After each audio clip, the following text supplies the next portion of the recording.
Hello hello! On se retrouve aujourd'hui pour un nouveau tutoriel Do It Yourself où je vous propose de réaliser ce joli sac en macramé.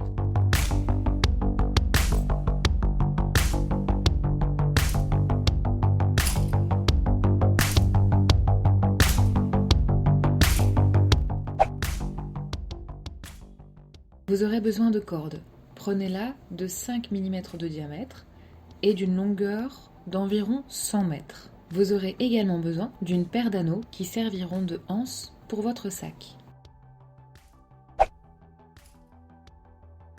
La première chose à faire est de couper la corde afin d'en obtenir 32 morceaux de 2 mètres. Prenez votre mètre de couture, mesurez un premier mètre sur votre corde. Une fois le premier mètre mesuré, pliez simplement la corde en deux afin d'obtenir 2 mètres. Ensuite, vous pouvez découper. Répétez l'opération jusqu'à obtenir 32 morceaux de corde.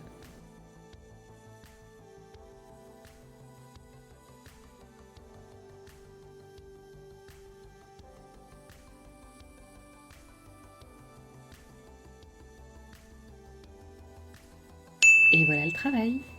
Passons maintenant au tressage. Nous allons commencer par le premier côté du sac. Prenez donc un anneau et 16 cordes. Nous allons commencer par attacher les cordes à la anse. Pour ce faire, prenez une corde à la fois que vous allez plier en deux, former une boucle que vous allez insérer autour de l'anneau et vous allez simplement insérer les extrémités dans cette boucle afin d'en faire un nœud. N'hésitez pas à bien serrer les nœuds. Répétez cette étape pour les 15 autres cordes. Attention à bien garder le même sens pour chaque corde. C'est-à-dire que si vous passez la boucle en dessous, passez la boucle en dessous pour chaque corde. Ça a son importance afin d'avoir tous les nœuds du même côté. Faites attention également à bien serrer les nœuds en individuel, mais également à serrer les nœuds les uns contre les autres. Une fois les 16 cordes bien nouées, nous allons passer au tressage. Placez l'anneau face à vous et veillez à ce que le nœud se trouve face à vous. Vous voyez cette petite bosse? Prenez maintenant 4 brins que vous allez isoler. Prenez maintenant le brin qui est à votre gauche, glissez-le en dessous des 2 brins du milieu et glissez-le au-dessus du brin de droite. Prenez maintenant le brin de droite et passez-le en dessous du brin de gauche. Vous n'avez plus qu'à resserrer et à remonter le nœud jusqu'en haut. Toujours avec ces mêmes 4 brins, prenez cette fois-ci celui de droite pour commencer, que vous allez passer en dessous des brins du milieu et au-dessus du brin de gauche. Prenez ensuite le brin de gauche, que vous allez passer en dessous du brin droit. Vous obtenez alors une espèce de vague. Laissez maintenant ces 4 brins de côté et passez maintenant aux 4 suivants. Répétez l'opération. On isole les 2 du milieu. Commencez toujours du même côté. Donc prenez votre corde gauche, passez-la en dessous des 2 du milieu et au-dessus de la corde à droite. Prenez maintenant votre corde à droite et passez-la simplement en dessous de celle de gauche. Et resserrez. Pour le deuxième nœud, n'oubliez pas, on inverse. Si vous commencez à gauche, vous terminez à droite. Ainsi là, pour la deuxième étape, j'avais commencé à gauche, donc je termine par la droite. Alors, je prends le brin de droite que je passe en dessous des 2 cordes du milieu et au-dessus de la corde à gauche. Je prends ensuite la corde gauche pour la passer en dessous de la corde à droite. Je vous le remontre une dernière fois. Donc on isole les 2 brins du milieu, on passe la corde de gauche en dessous des cordes du milieu et au-dessus de la corde à droite. On resserre le nœud et on fait l'inverse. On commence avec la corde de droite que l'on passe en dessous des cordes du milieu et au-dessus de la corde à gauche.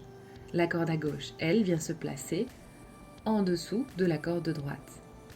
Et voilà, vous pouvez répéter l'opération pour le reste de l'anneau. Il est important de bien serrer les nœuds au début, parce qu'en fait, c'est ça qui va nous permettre de jouer avec les tensions sur le sac pour obtenir différents effets. Passons maintenant au deuxième rang. Isolez maintenant 2 brins les 2 brins qui sont à l'extérieur de votre anneau et prenez de nouveau 4 cordes et répétez le tressage comme nous venons de le voir. Attention de bien prendre les bonnes cordes. En effet, si vous vous trompez, ça risquera d'avoir un impact sur l'esthétique de votre sac. Le fait d'alterner va permettre simplement de disposer les nœuds en quinconce. Pour ce rang, il est également important de bien resserrer les nœuds. Quand vous terminez votre dernier nœud sur ce rang, vous devriez normalement avoir 2 brins restants. Vous allez maintenant recommencer un 3e rang de nœuds serrés. Cette fois-ci, vous allez reprendre les brins qui avaient été laissés de côté pour commencer. Une fois de plus, vous obtiendrez des nœuds en quinconce. C'est parti maintenant pour le 4e rang de nœuds serrés. Cette fois-ci, n'oubliez pas de laisser 2 brins libres.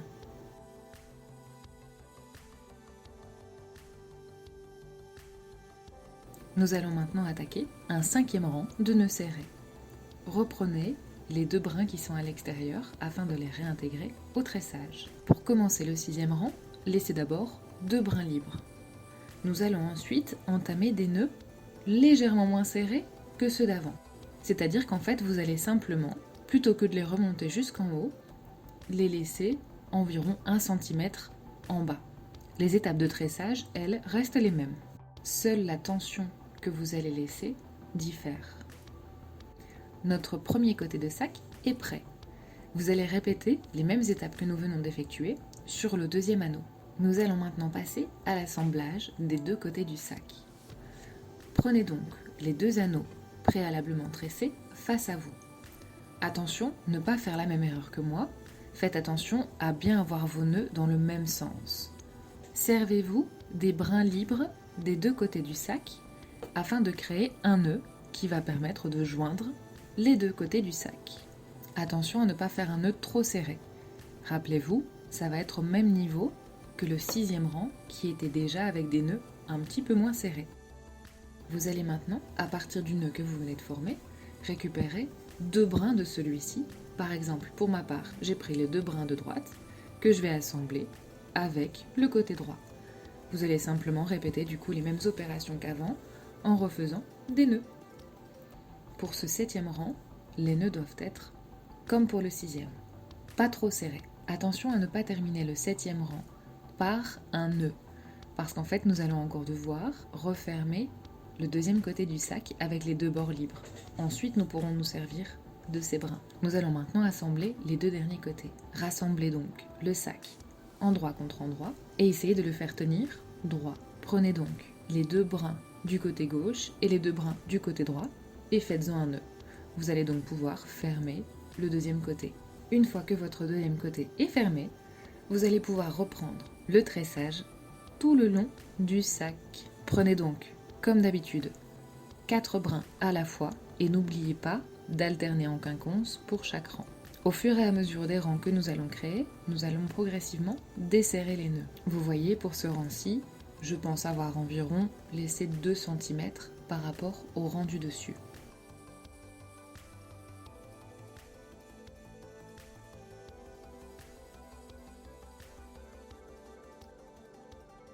Pour le 8e rang, conservez également 2 cm entre les nœuds du 7e rang. L'endroit où vous redémarrez votre tressage n'a pas d'importance. Veillez juste à respecter le principe du quinconce, c'est-à-dire qu'à chaque fois vous allez devoir reprendre 4 brins partant des 2 nœuds supérieurs. Attention, lorsque vous allez arriver de nouveau au premier côté préalablement noué, vous vous rendrez compte que nous avons oublié de faire un nœud tout à l'heure. Donc n'oubliez pas de l'ajouter et n'oubliez pas que celui-ci fait partie du rang au-dessus, ce qui fait que vous allez devoir encore créer un nœud. Il est important que chaque rang possède le même nombre de nœuds afin que le résultat soit homogène. Pour le 9e rang, vous pouvez commencer à espacer encore un petit peu plus les nœuds, c'est-à-dire que vous pouvez compter environ 3 cm avec le rang supérieur. Attention à ne pas vous emmêler les pinceaux, puisque c'est vrai qu'avec les 2 côtés du sac, il y a beaucoup de fils qui sont visibles. Pour le 9e rang, vous allez commencer à espacer encore un petit peu plus vos nœuds, et donc compter environ 4 cm par rapport au nœud supérieur. Vous allez maintenant entamer le 10e rang, en gardant plus ou moins 4 cm par rapport au rang supérieur. À partir du 12e rang, nous allons commencer progressivement à réduire l'espace entre les nœuds. Repassez donc à un écart d'environ 3 cm par rapport au rang supérieur. Le fait de rapprocher les nœuds vers la fin nous permettra d'obtenir la forme ovale du sac. Pour le 13e rang, vous allez pouvoir rapprocher les nœuds beaucoup plus, complètement resserrés sur le rang supérieur.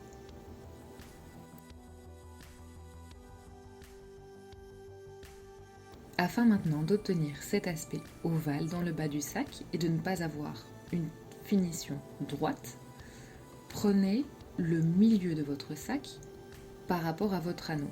Par rapport à ce milieu, vous allez créer un nœud qui vous servira de repère. En fait, nous allons simplement créer une flèche avec les nœuds. Vous allez comprendre. Pour vous aider, vous allez simplement séparer les brins des extrémités de votre sac. Pour ma part, par exemple, vous voyez, j'ai écarté environ 6 brins sur le côté. Et je ne vais nouer face à moi que 6 nœuds, que je vais réduire progressivement de rang en rang. C'est-à-dire que là, je vais faire 6 nœuds, puis 5, puis 4, puis 3, puis 2, puis 1, afin de former une flèche. Le nœud restant doit donc être en plein milieu de votre côté de sac. Comme vous pouvez le constater, sur mon côté, je n'avais malheureusement plus assez de longueur pour former le dernier nœud. Mais ce n'est pas grave, la flèche est quand même bien présente. Répétez l'opération sur l'autre côté. Vous allez donc de nouveau séparer quelques brins et reproduire votre flèche. Et voilà le travail. Si vous avez noué votre sac endroit contre endroit, alors vous n'êtes pas obligé de le retourner. En revanche, si vous avez tressé envers contre envers, pensez à retourner votre sac, parce que nous allons maintenant passer à la fermeture du sac. Pour ce faire, vous allez simplement prendre les cordes des deux côtés du sac. C'est-à-dire que vous allez prendre une corde du côté gauche et une corde du côté droit, et vous allez faire un double nœud.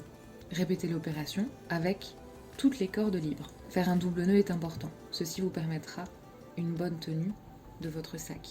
Au niveau de la flèche, du milieu de la flèche, vous allez laisser environ 2 nœuds par côté libres, c'est-à-dire que vous n'allez pas effectuer de nœuds. Ceux-ci nous serviront pour la réalisation du pompon.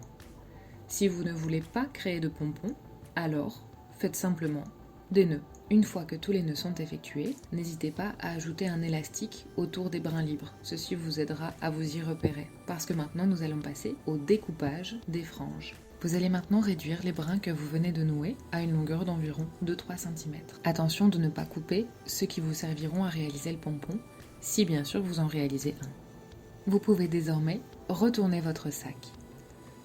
Comme moi, si vous voyez un brin qui dépasse, n'hésitez pas simplement à le rentrer à l'intérieur. Nous allons maintenant faire sortir le pompon à l'extérieur du sac. Retirez l'élastique et poussez les brins vers l'extérieur. Pour la réalisation du pompon, vous allez devoir couper quelques brins. Coupez d'abord un premier morceau de 1 mètre. Celui-ci nous servira pour entourer le pompon. Vous allez maintenant couper des morceaux de corde afin de rallonger votre pompon que vous venez de sortir de votre sac. Vous allez couper autant de cordes que de cordes libres qui sortent de votre sac. Coupez-les d'une longueur de 30 cm. Pour ma part, j'ai coupé 10 cordes de 30 cm. Prenez chaque corde que vous venez de couper et vous allez simplement l'assembler sur les cordes libres de votre pompon. Attachez les cordes le plus haut possible sur le pompon. Fermez à double nœud afin d'être sûr que cela tienne bien. Répétez cette opération pour toutes les cordes de votre pompon. Une fois cette étape terminée, vous allez prendre votre corde de 1 mètre et la nouer sur une des cordes de votre choix, le plus haut possible. Serrez maintenant vos cordes entre elles et tournez avec votre corde d'1 mètre tout autour. Serrez au maximum. Cette corde aura pour but de masquer les nœuds que vous venez d'effectuer. Pour terminer, vous allez glisser la fin de cette corde sous les autres rangs. Allez-y progressivement. Une corde à la fois, passez-la en dessous. Et encore, jusqu'à ce que l'extrémité soit complètement camouflée. La dernière étape pour finaliser le sac est de créer des franges. J'ai tenté de faire ça à la main. Croyez-moi, ça ne va pas assez vite. Je vous recommande d'utiliser votre découvite. Et en fait, vous allez simplement prendre un fil que vous allez tirer à partir du milieu de votre corde. Celui-ci va vous permettre de simplement, progressivement, détacher et desserrer la corde qui elle-même est faite en fait de plusieurs fils. Veillez à vraiment démêler tous les fils. Montez également le plus haut possible. Répétez cette opération pour tous les brins restants. Maintenant, essayez de lisser et démêler au maximum vos franges, puisqu'en fait nous allons simplement couper afin de régulariser le pompon et de faire une finition droite. N'hésitez pas à inspecter une dernière fois afin qu'il n'y ait aucune corde qui ressorte de votre sac. Et voilà le travail, votre sac est terminé.